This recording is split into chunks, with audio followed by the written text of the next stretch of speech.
You're watching Capitol Connection from the Illinois State Capitol.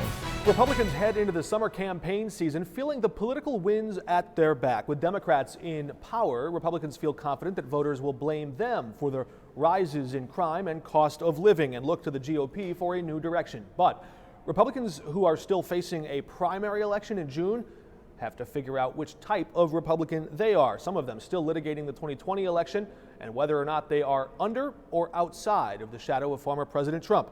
Just this week, reporters asked Republican Congressman Rodney Davis, why do you think former President Trump wants Mary Miller to beat him in the June primary? You know, that's a question you'd have to ask him. I have a great record of working with President Trump and the Trump administration during my time in Congress, serving the entire 4 years of the Trump administration. But that's a question that I haven't had answered and haven't asked for an answer on, and it's a question you'd probably have to ask anyone in that organization. Why would anyone want Trump's endorsement after what he did on January 6th? Look, I'm proud of the record that I have working with President Trump. I'm proud of the record that President Trump has helping the American people reduce taxes, get through a pandemic. Senate Republican Leader Dan McConchie joins us now from his offices in the suburbs near Chicago. It's good to have you with us.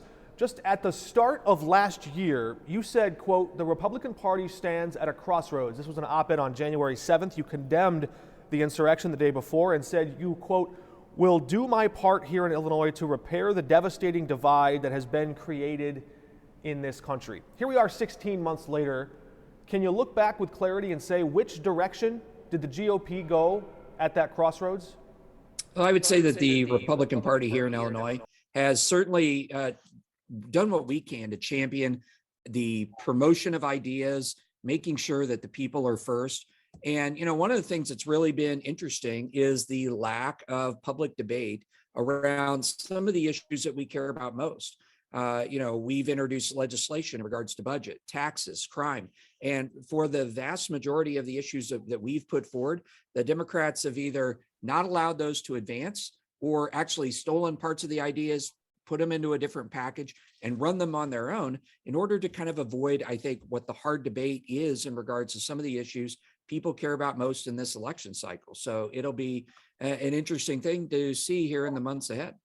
You said stole your ideas, but isn't that another way of saying that Democrats took Republican ideas and passed them into law? Isn't that a win? Well, what they did was they actually took some of the ideas, but then made them only temporary. So take some of the tax cut ideas that we put on the table. Right now, people are suffering under, significant inflation and so forth. We talked about ways to significantly reduce the price at the pump. And what they do is then they go and just provide just a little bit of a tweak on that and only make it so that it'll last for, goes into effect right before the election and goes, disappears right after the election. Turn them into election year gimmicks. That is, I think, a problem at the end of the day for the long-term structural future that we need to really fix in this state to make us a net importer of people again. You're calling them election year gimmicks, but red states that border us, Missouri, for example, are doing many of the same things. They're giving bigger direct checks. That's a red state with a Republican governor. Is that an election year gimmick? I don't know the specifics of theirs, but I would call them out on the same thing. Very interesting. I want to go back to your op-ed quickly before we move on to more of the session that we just saw. You said in that same article, quote, unlike so many citizens of other countries, I have never before had to question whether my president was inciting violence or sedition. It's up to us to defend our country against lawlessness and those who would tear down the core values upon which our democracy has been built. Can the party of Trump, can candidates who support former President Trump be the party of law and order? Yeah, I don't see any issue with that at the end of the day.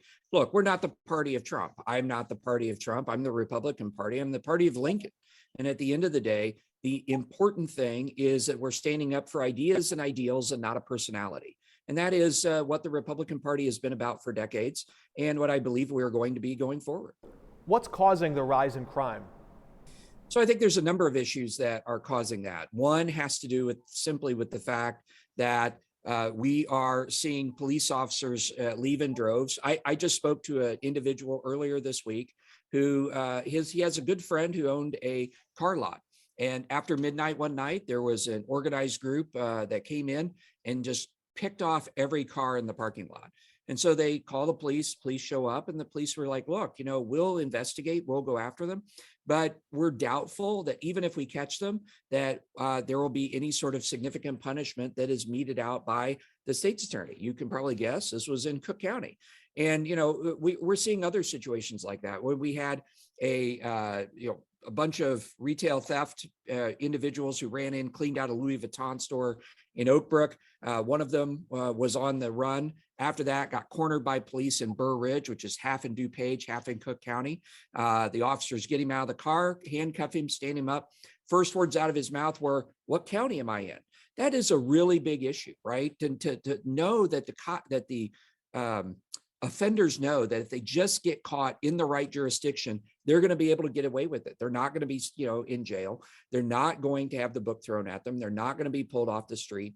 This is something that we need to really restore faith. We got to come back to helping ensure that when officers go in and arrest people, that they're actually booked, that they're actually, go through the entire process and not just turn back out on the street in the revolving door that currently exists in places like Cook County. But also at the end of the day, we need to actually make substantive changes in state law, making amendments to the Safety Act so that at the end of the day, criminals don't feel emboldened. Right now, they feel emboldened, and people feel fearful for their lives, safety, and their own well-being. In that specific example that you cited, Democrats did just expand the power of prosecutors in DuPage County, in all other 101 counties outside of Cook, to pursue that suspect who is accused of a smash and grab. Prosecutors could press charges if those goods came into that county. Is that a step in the right direction? Yes, absolutely. It's a step in the right direction. I voted for it. There is a lot more that we could do. This is one of the challenges I think that we saw during this legislative session. Last year, the majority passed the Safety Act at 4:00 in the morning, had a lot of unintended consequences, I think, or perhaps intended consequences. I don't know the motives of in regards to that. But in the legislation that we've done since then and the rise of crime that we've had, there's been some nibbling around the edges. Is that good? Yeah, but is it enough? I don't think so. And we'll see when we come to the ballot box in November whether the people think it's enough. You say the rise in crime we've had since then. The rise in crime started in the summer of 2020. The Safety Act passed in January of 2021. And the rise in crime has happened across all 50 states. What's driving that? Well, the rise in crime that we saw in 2020 was largely due to COVID. The lockdowns that happened. I know an individual who was mugged in the suburb of Evanston, very wealthy town right near Chicago, on the train tracks on the platform. And he even says, the reason why I know I was mugged is there wasn't anybody else around. There wasn't law enforcement. There weren't other people that were around. I think that rise in crime was certainly those crimes of opportunity really increased. But then what we did in the middle of that was pass the Safety Act, in which we undercut police. The law enforcement sat there and they looked at this and said, this undermines our ability to help with law and order. We need to have changes to it. They've come out with a lot of changes that they want to make, and we just simply haven't seen them as of yet. Who's to blame for inflation, and will the tax relief coming in the next few months, to what extent will that offset the cost of living increases? So who's to blame for the inflation? I think certainly has to be with the federal government, with the Federal Reserve, the amount of money that has been poured into states to try to mitigate the COVID crisis, the lockdowns, and so forth. Do you mean including during the Trump administration when they passed the CARES Act, that first wave of trillions of dollars? Well, so all the money that the federal government put in, and I'll blame both presidents in regards to this. I don't believe that. I believe that they put too much money into the economy, but part of that has to do with the Federal Reserve and the amount to which they were putting also into the economy as well. Now we're trying to pull that back out. You have too much money chasing too few goods. But at the end of the day, people need relief. Right now, we're seeing 8% inflation. And we're talking, gas tax relief, temporary 2.2 cents a gallon, only for 6 months. while, we're seeing the sales tax on gasoline continue to go up and up and up. So is some of this going to help? Only in a very marginal basis, and is not going to, this is probably the biggest opportunity that we've missed during this legislative session, during the COVID crisis, with all the money coming in from the federal government, and that is addressing some of the systemic problems that we have in our state. We just simply have ignored those. And, we're one of only 3 states in the last 10 years to actually lose population. Us, West Virginia, and Mississippi. West Virginia and Mississippi have a lot of systemic issues in their state that we don't have. The issues that we have: public policy, high taxes, a corrupt government. And those are things that we could have gotten involved in to really address. Well, you had $16.8 billion coming in from the federal government that we didn't expect.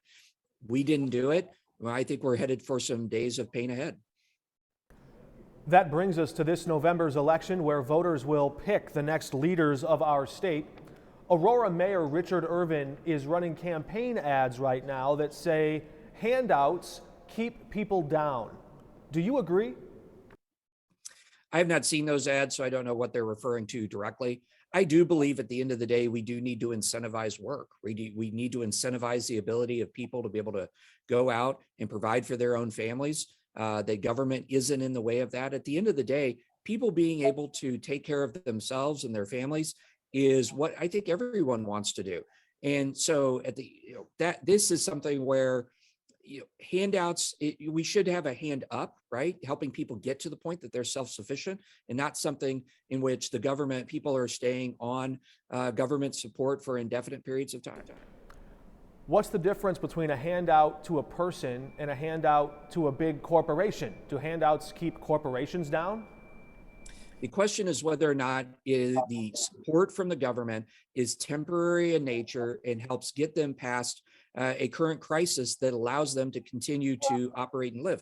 This is what we saw, during the pandemic, right? We saw businesses that were closed, they were shuttered, restaurants, bars, etc., who through no fault of their own said, you have to close your doors. It's so much easier to keep a business, to give a bridge so that they can stay in business, to get back to the point that they can become profitable again, than to do something where we're actually, just keeping them on support in an indefinite basis. That's the difference. How many seats can Senate Republicans pick up this November? Can you fathom, is it within reach to take the majority? Well, it's always within reach to take the majority as long as we are fielding candidates that are out there and carrying the message forward that the voters want to have. This is a difference between, that the Republican Party is pursuing. We're competing everywhere. We're going to be putting candidates all across the state. Many districts have never had a Republican opponent. And we're looking at all levels, not just in the Senate and the House, but in other levels of government as well, making sure that all of these races are contested. So at the end of the day, when people are out there and looking at the ballot, they see the Republicans, whether they be in the most conservative part of the state or in the most Democrat part of the state, they see that they have a choice. At the end of the day, choices, that's what democracy is about. Senate Republicans have their own elections to pick their leaders every 2 years. This was your first stint. Do you hope to win re-election to lead Senate Republicans in 2023? My focus is on helping grow my caucus to ensure that we have the biggest numbers that we can have. At the end of the day, then I work for my caucus, and my caucus is pleased with where we've gotten after the election. Then I will look to be reelected and continue to carry that forward. All right, Senator McConchie, Republican leader, thank you for joining us. Thank you, Mark. All right, we're back in just a moment with our Reporters Roundtable. Stick around.